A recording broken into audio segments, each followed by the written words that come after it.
κάνει στο Θεό. Πώς να φορτώσω την ψυχή μου με επιορκία. Όχι. Ούτε να μου χαρίσαν ολόκληρη την πελετεία. Λοιπόν, αυτό το ομόλογο έχει λήξει. Και νόμιμα μπορεί γι' αυτό ο Εβραίος να πετύσει 1 λίβρα κρέας που ο ίδιος θα την κόψει από μέρος δίπλα στην καρδιά του εμπόρου. Δείξε ευηίκεια. Τριπλά θα πάρεις τα λεφτά σου και πες μου να σκίσω το ομόλογο. Αφού με εξοφληθεί, όπως είναι η συμφωνία. Το βλέπω. Είσαστε άξιος δικαστής.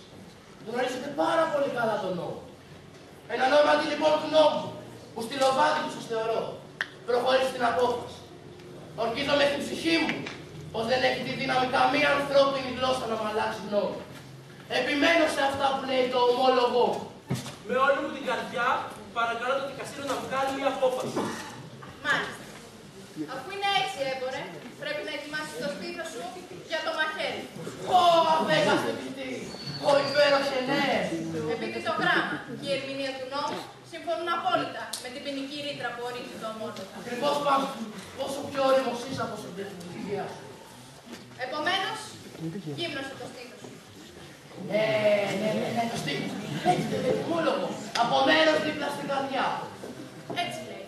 Υπάρχει ζυγαριά να ζυγίσει το κρέας.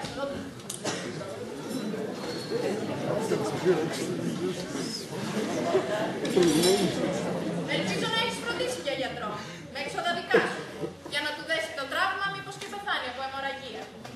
Το γράφει το ομόλογο. Δεν το γράφει καθαρά. Όμως και τι με αυτό. Καλό θα ήταν να το κάνεις από φιλανθρωπία. Δεν το βλέπω. Δεν το γράφει το ομόλογο. Εσύ, έμπορε, έχεις τίποτα να προσθέσεις? Ελάχιστα. Είμαι προετοιμασμένος και έχω πληστεί με θάρρος. Σε χαιρετώ, βασάνι. Αντίο. Μη θλίβεσαι για χάρη σου κατάτησα εδώ. Για την περίπτωσή μου, δείχνουν πιο ευγενική απόσταση. Η τακτική της είναι να αφήνει το δυστυχισμένο να συμμετάβει. Να βλέπει με ερτιδωμένο μέτωπο και βαθουλωμένα μάτια και ράματα το χάρι. Εμένα με απαλλάσσανε η μαρτύριο μιας τέτοιας ευτυχίας. Τους χαιρετισμούς μου και θαυμάσια γυναίκα σου. Πες της πως τελείωσε η ζητώντων μου. Πες της πόσο σε αγαπούσα. Μίλα της καλά για μένα δεν θα είναι πεθαμένος. Και όταν όλα της θα έχεις δικηθεί, πες της να κρίνεις αν το βασάνι είχε κάποτε αγαπήσει φίλος.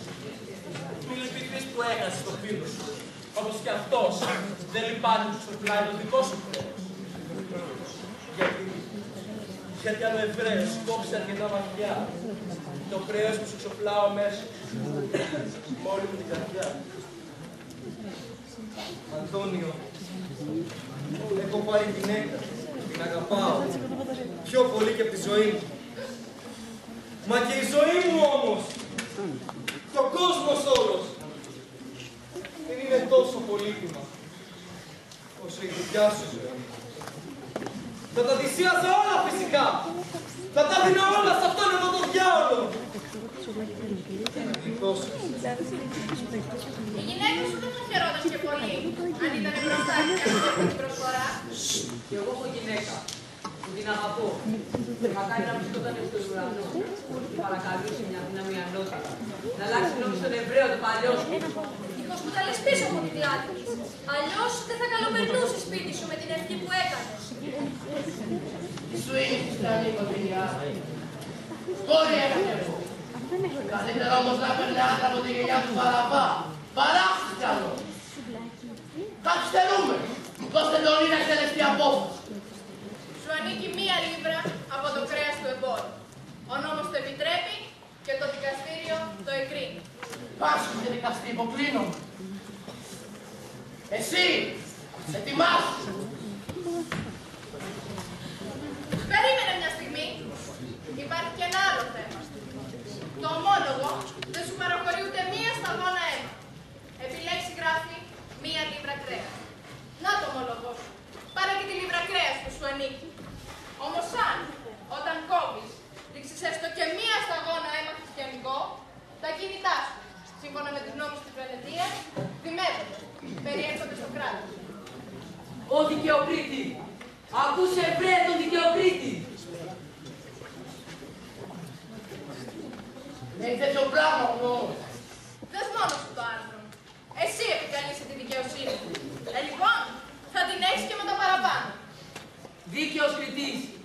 άνσοφος δικαστής. Καλά, καλά. Πληρώστε μου τα τριπλάσια από όσα λέει το ομόλογο και μόνο τότε ο Χριστιανός είναι δεύτερη. Ορίστε τα λεφτά. Περιμένετε! Πρέπει να αποδοθεί πλήρης δικαιοσύνη στον Εβραίο. Περιμένετε. Μη βιαζόσαστε. Δεν θα πάρει τίποτα παραπάνω από το νόμιμο πρόστιμο. Ω δικαιοκρίτη, αυτούς Εβραίοι, ο άνσοφε δικαστή. Γιατί διστάζει ο Εβραίος? Πάρε το πρόστιμό σου. Δώστε μου το κεφάλαιο μου και αφήστε με να φύγω. Εκεί είναι. Πάρτο. Το έχει αρνηθεί δημόσια, μπροστά στο δικαστήριο. Θα του αποδοθεί μόνο δικαιοσύνη και ό,τι λέει το ομόλογο. Τον θα το διάολο να τον βρει. Τελείωσε η συζήτηση. Μη βιάζεσαι, Εβραία. Δεν ξεκαθάρισες ακόμα με το κράτος. Υπάρχει νόμος εδώ στη Βενετία πως εάν κάποιος ξένος αποδειχθεί ότι με άμεσες ή έμεσες ενέργειες σε κίνδυνο έθεσε τη ζωή οποιοδήποτε πολίτη, ο παθών που εναντίον του ενήφισε ο ξένος θα πάρει τη μισή του περιουσία. Η άλλη μισή περιέρχεται στο κράτος. Η ζωή του ενόχου εξαρτάται μόνο από το έλεος του τόπου, χωρίς κανένα δικαίωμα για έννοια. Σε αυτή την κατάσταση βρίσκεσαι τώρα κι εσύ, γιατί όπως φάνηκε στην ακροαματική διαδικασία, εμέσως αλλά και αμέσως επιβλέφθηκε στη ζωή του αντιδικού σου. Άρα κρίνεσαι ένοχος και θα έχεις την ποινή που προανέφερα. Το μόνο που σου μένει, γονάτισε και ζητά έλεος από το δόλιο. Δανίλ σου λέω, μπράβο Εβραίο που μου μάθεις τον όρο. Για να δεις τη διαφορά των χαρακτήρων μας, σου χαρίζω τη ζωή, προτού μου το ζητήσεις. Όσο για την περιουσία σου, μισή, πάει στον Αντώνιο και μισή στο κράτος. Όμως αυτό το δεύτερο μισό μπορεί, αν δείξει με τα μέλια, να το μετατρέψει από δίμευση σε πρόστιμο απλό.